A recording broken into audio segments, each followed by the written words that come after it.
এয়া আজি আমি গন্তব্যস্থানলৈ আহিলোঁ। আহি পেলাই মানে এখন ধাবাত ভাত খাইছোঁ।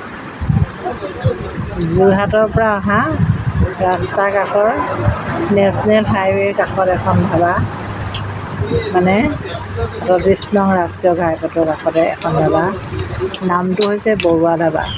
ধাবাখন বাঁহেৰে নিৰ্মিত, কিন্তু ধাবাখনৰ খাদ্যবিলাক একদম একেবাৰে থলুৱা খাদ্য, মানে গছৰ বনৰ পাতৰ পৰা আদি কৰি এনেকৈ লোকেল যিবিলাক শাক পাচলি, কুন্দুলি, কলপচলা, ভেদাইলতা, মচন্দৰী, এইবিলাক আমাৰ খাদ্য।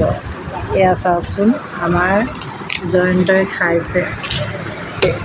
পাপৰ দিছে, বিভিন্ন ধৰণৰ আইটেম চব্জি দিছে, কিন্তু সকলোবিলাকেই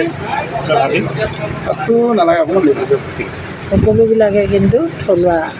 ইয়াত কোনো ভেজাল খাদ্য নাই। ইয়াত নেমু দিছে, জলকীয়া দিছে, পিঁয়াজ দিছে, এইটো দিছে কি ধুনীয়া এটা চাটনি দিছে, একেবাৰে থলুৱা খাদ্য।